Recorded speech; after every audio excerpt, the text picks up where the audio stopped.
कि आगे मुझे चलाने की इच्छा नहीं हुई, वो थकाती रहती है। 130 के आसपास ही मैंने किया, लेकिन आपको बता दूं कि उसके बाद में मन नहीं करता कि और इसको ऊपर लेके जाएं। तो बहुत सारा कंफर्ट मुझे नहीं मिला है। डेली कम्यूटिंग में मोटरसाइकिल आपको 100% थकाने वाली है। बाइक चल रही हो ना चल रही हो, बट आवाज जरूर सुनाई देने वाली। नमस्कार, मैं अमित द्विवेदी आप सभी का स्वागत करता हूं अपने चैनल पावर ऑन व्हील पर। और आज मेरे साथ एक ऐसी मोटरसाइकिल है जिससे मैंने दिखाया था सबसे पहली बार आपको थाईलैंड से, क्योंकि टीवीएस ने इसे वहीं पर इंट्रोड्यूस किया था।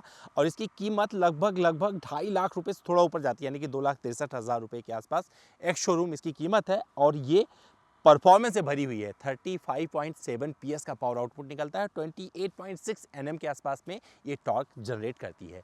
लेकिन इतना कुछ करने के बाद में क्या ये फ्यूल एफिशिएंट है? अमित द्विवेदी ये जानने की कोशिश करेंगे। तो लेके चलते हैं इसे और एक माइलेज टेस्ट करते हैं और आपको बताते हैं कि जब ये खूब चली तो इसने कितना माइलेज मुझे दिया है। तो सबसे पहले क्या करवाएंगे, टैंक फुल करवाएंगे, इसके बाद एक बढ़िया सी राइड करेंगे और आपको कुछ बातें बताएंगे, जैसे कि कंपनी कहती है 0 to 100 7.19 सेकंड में करती है, वो भी टेस्ट करेंगे। साथ में बताएंगे रोड पर चलने में कैसे इसका कंफर्ट रहता है, और जब आप ऊबड़ खाबड़ रास्तों से निकलते हैं तो वहाँ पर दिक्कत होती है या नहीं, पिलियन के साथ में कितनी कंफर्टेबल होती है, ये सब कुछ आपको इस वीडियो में जानने को मिलेगा। वॉक अराउंड देख चुके हैं, नहीं देखा है तो आपको आई बटन पर दे रहा हूँ, वहाँ पर देखिएगा। चलिए शुरू करते हैं इस वीडियो को और आपको बताते हैं कितना देती है ये बाइक।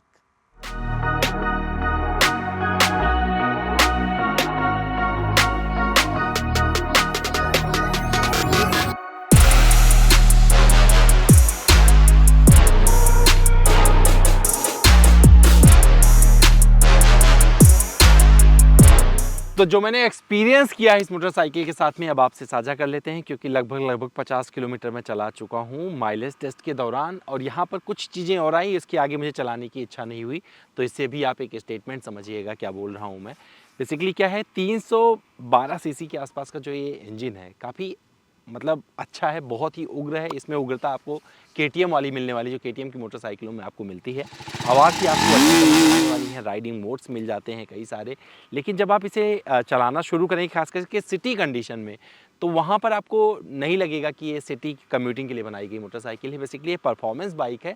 और वहीं पर आपको जैसे ट्रैक पर चलाना हुआ या बढ़िया हाईवे है, आपको फराटा भरने को मिल जाए तो वहाँ पर चलाइएगा। बीच में अगर आप स्लो स्पीड पर चलाने की कोशिश करेंगे ना, तो लगेगा कि एक ठीक ठाक आप ऊर्जा वाली मशीन अपने साथ लेके चल रहे हैं, जो भागने को बेताब रहती है और उस बेताबी में आपको थकाती रहती है। तो सिटी में हो सकता है आप थक जाएं, लेकिन बहुत सारे लोग, मुझे पक्का पता है कि इसे डेली कम्यूटिंग में भी यूज़ करेंगे, क्योंकि डेली कम्यूटिंग में यूज़ करने वालों को भी कुछ टशन चाहिए होता है दिखाने के लिए। इसमें टशन क्या है, तो आपको जो कलर कॉम्बिनेशन ये सब कुछ मिलता है, ये बहुत ही परफेक्ट लगता है। लोग देखते भी हैं मुड़ के, तो भी वहाँ पर आपको ये चीज़ समझ में आने वाली है। अच्छी चीज़ क्या है, इसमें फीचर्स भर भर के दिए गए, जैसे कि क्रूज़ कंट्रोल वगैरह आपको मिल जाता है। बहुत कुछ कनेक्टेड फीचर्स भी मिल जाते हैं, जो कि ऐप के थ्रू आप कनेक्ट कर सकते हैं। इसके अलावा इस पे अगर आप बात करेंगे ओवरऑल परफॉर्मेंस की, तो 7.2 सेकंड में कंपनी कहती है कि भैया 100 की रफ्तार पकड़ लेती है। और वो पिकअप आपको समझ में भी आने वाला है। जब मैंने कोशिश की तो वहाँ पर मुझे काफ़ी अच्छा नज़र आया रिस्पॉन्स। हालांकि जब आप इसके मोड को डालने की कोशिश करेंगे तो वहाँ पर थोड़ा सा कन्फ्यूजन रहेगा। थ्रोटल डाउन करो होगा, शिफ्ट तो कई बार शिफ्ट हो पाता है, कई बार शिफ्ट नहीं होता है। तो आप जो मोड चूज कर रहे होते हैं वहाँ तक पहुँच नहीं पाते हैं। बाई डिफ़ॉल्ट अर्बन में शुरू होता है और वहीं पर मैंने ज़्यादातर इसे चलाया है। टॉप स्पीड की तरफ जब आप बढ़ेंगे तो एक स्टेज पर मुझे मौका मिला 130 के आसपास ही मैंने किया। लेकिन आपको बता दूं कि उसके बाद में मन नहीं करता कि और इसको ऊपर लेके जाएं, क्योंकि वहाँ पर आपको फिर थोड़ा सा फील होने वाला है। लेकिन ट्रैक पर अगर आप इसे चलाएंगे तो मुझे लगता है ट्रैक को अच्छे से एक्सप्लोर करके वहाँ पर आप आ सकते हैं। तो अभी क्या किया था कि जब मैं शुरू कर रहा था अपना वीडियो, बताया था कि पिलियन के लिए कितना कंफर्टेबल रहेगा। तो एक पिलियन के साथ मैंने कुछ दूर का सफ़र तय किया था, तो उनको बुलाता हूँ, मैं उनसे पूछता हूँ, बैठेंगे, बताएंगे। शुक्ला जी आ जाइए। तो शुक्ला से पूछते हैं कि शुक्ला जी को कि कैसी लगी थी। बैठिए पीछे। कितने कंफर्टेबल थे राइड में? कुछ खास नहीं। जैसे आप स्पीड बढ़ा रहे थे मुझे लग रहा था मैं गिरा ही जा रहा था। ग्रैब रेल का अच्छा इस्तेमाल कल मुझे समझ में आया क्या होता है। अच्छा, हाँ, तो कितनी दूर चलना चाह पसंद करोगे इस बाइक पर? बहुत ज़्यादा, 4-5 किलोमीटर बस। तो इनको मैंने हालांकि 10-15 किलोमीटर बिठाया था, बट ये बोल रहे हैं कि 4-5 किलोमीटर चलना पसंद करेंगे। पर मैं आपको बताता चलूँ कि भैया पिलियन के लिए, उस पिलियन के लिए कंफर्टेबल होगी जो आपको पूरी तरीके से पकड़ के बैठा होगा। अब कौन पकड़ के बैठेगा वो आपके हाथ में, देखिएगा कि उस लेवल की दोस्ती आपको किसी से होनी चाहिए तो वो कंफर्टेबल रहेगा। लेकिन अगर उसने पीछे ग्रैब रेल पकड़ा तो पीछे, क्योंकि पिकअप सॉलिड है, ऐसे लगता है कि भैया उठा देगी बाइक जब आप चलाना शुरू करते हैं, तो वहाँ पर एक चीज़ समझ में आएगी। सिटी में एक चीज़ अच्छी है कि भैया लो स्पीड पर भी एक कॉन्फिडेंस बना रहता है, तो भागने को बेताब रहती है बाइक, तो ओवरटेकिंग वगैरह आराम से कर लेती है। जब आप एक्सप्लोर करते हैं तो हाईवे पर भी बहुत आगे निकल जाती है, तो लोग बहुत पीछे छूट जाते हैं तो वहाँ पर आपको चीज़ें समझ में आने वाली है। रात में जब आप इसे ड्राइव कर रहे होंगे तो वहाँ पर एक चीज़ अच्छा लगेगा कि इसकी विजिबिलिटी बड़ी अच्छी रहती है, खास करके इसका रोशनी का प्रवाह अच्छा मिलेगा, हेडलैम्प सेटअप अच्छा है और यहाँ पर जो इल्यूमिनेशन वगैरह अच्छे से आपको मिल जाता है। तो रीड करने वाली जितनी भी चीज़ें इस पे आपको इंस्ट्रूमेंट क्लस्टर पे मिलते हैं सब कुछ आपको समझ में आने वाला है। क्रूज़ कंट्रोल का मैंने इस्तेमाल किया और क्रूज़ कंट्रोल का इस्तेमाल भी बड़ा ईजी है। आप इसे राइड करते हुए एक्सपीरियंस करिएगा कभी अगर आप खरीदते हैं तो वहाँ पर आपको ये समझ में आने वाला है। कंफर्ट मेरे लिए कितना है आप देख सकते हैं। राइडिंग के दौरान आपको बता दूँ बहुत सारा कंफर्ट मुझे नहीं मिला है, लेकिन जब मैं राइड कर रहा हूँ, मैं परफॉर्मेंस ले रहा हूँ, जगह मैं टॉप स्पीड की तरफ जा रहा हूँ तो मुझे वहाँ पर वो नहीं चाहिए, वो कंफर्ट चाहिए नहीं, क्योंकि मैं इसे परफॉर्मेंस बाइक मानता हूँ जिसे मैं ट्रैक वगैरह पर लेके चला जाऊँ और 30-40 किलोमीटर मतलब 8-10 लैप लगा के चला हूँ तो मुझे मज़ा आने वाला है। जब आप कॉर्नरिंग करते हैं तो वहाँ पर हाई स्पीड कॉर्नरिंग बहुत अच्छी है, मतलब बहुत ही प्रिसाइल है, आप आराम से यू हो जाएंगे तो वहाँ पर आपको कोई दिक्कत नहीं आने वाली है। ग्रिप अच्छा है इसका बाइक का, मतलब टायर जो ग्रिप देते हैं वो समझ में आने वाले हैं और वो अच्छा लगेगा। ऑफ रोडिंग के लिहाज से देखेंगे तो बहुत ज़्यादा कंफर्टेबल आप नहीं रहेंगे, लेकिन जब कोई स्पीड ब्रेकर वगैरह आ जाता है तो वहाँ पर आपको इसका सस्पेंशन का जो ट्रैवल है वो बहुत परफेक्ट लगेगा, खास करके जो एचडी इसका काम कर रहा है वो भी अच्छा लगेगा।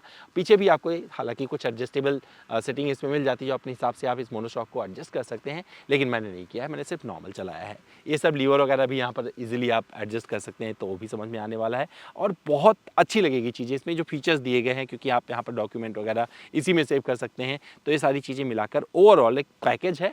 और ये पैकेज उनके लिए है जो रेस के लिए कुछ करना चाहते हैं, रेसिंग में अपना करियर बनाना चाहते हैं, लेकिन अगर आप चाहें कि डेली कम्यूटिंग में आप इसे लेके थकेंगे नहीं तो ये आप गलत हो जाएंगे। डेली कम्यूटिंग में मोटरसाइकिल आपको 100% थकाने वाली है। मेरे हाइट के हिसाब से भी मुझे लगा कि थोड़ी सी मुझे यहाँ पर कमर में दर्द होगा अगर लंबा चलाऊँगा, लेकिन एक चीज़ का जिक्र और करना ज़रूरी है, वो ये है कि जब आप इसे लेके निकल रहे होते हैं तो कुछ लोग आपकी तरफ मुड़ के देख भी रहे होते हैं, तो एक रोड प्रेजेंस तो है इस मोटरसाइकिल में, और लोगों को समझ में भी आता है और आवाज़ भी इसकी दमदार लगती है, खास करके एक स्पीड, हालांकि स्पीड हर स्पीड पर इसकी आवाज़ आपको, मतलब बाइक चल रही हो ना चल रही हो, बट आवाज़ जरूर सुनाई देने वाली है। मतलब उग्रता इसमें, हमेशा बोलते हैं ना उद्दंड बाइक है, तो उद्दंड बाइक आपको मिलने वाली है अगर आप इसे खरीदते हैं। माइलेज कितना देती है, जिसके लिए क्या किया, जब पूरा चला लिया लगभग 50 किलोमीटर के आसपास, तो मैंने इसका पूरा टैंक जाके दोबारा पेट्रोल पंप पर लेकर गया और भरवाया, और वहाँ पर जो मुझे माइलेज मिला तो हो सकता है आपको चौंका दे, बट डरिएगा मत, क्योंकि इस मोटरसाइकिल को जितना मैं चलाया मैंने ही चलाया है,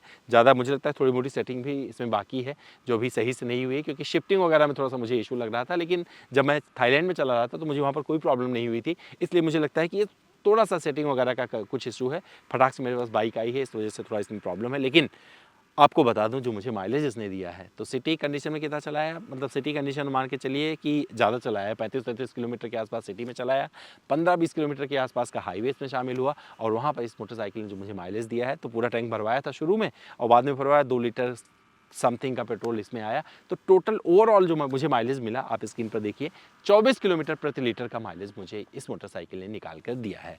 तो इस मोटरसाइकिल को किसे खरीदना चाहिए, अगर आप भीड़ में अलग दिखना चाहते हैं, अगर आप ये बताना चाहते हैं कि भैया आप रेसिंग में करियर बनाने जा रहे हैं, आप ये जताना चाहते हैं कि आपके पास ऐसी बाइक है जिससे आप व्हीली कर सकते हैं और आप उसमें पारंगत हैं और उसमें आपको मोटरसाइकिल भी सपोर्ट कर दे, और अगर आप ये बताना चाहते हैं कि आप रफ्तार में ना बहुत आगे निकल चुके हैं मोटरसाइकिल से और बजट आपका 3 लाख के अंदर ही अंदर है, तो ये मोटरसाइकिल सिर्फ आपके लिए बनाई है टीवीएस ने, खरीद लाइए।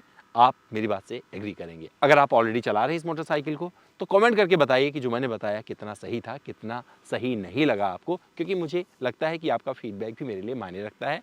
और अगर आप में से किसी के पास ये मोटरसाइकिल है, आप चाहते हैं कि अपना एक्सपीरियंस मुझसे शेयर करें पावर ऑन व्हील पर, तो मेरे इंस्टाग्राम पर आइए, टेक्स्ट करिए, मेरा इंस्टा हैंडल है amit.dwivedi।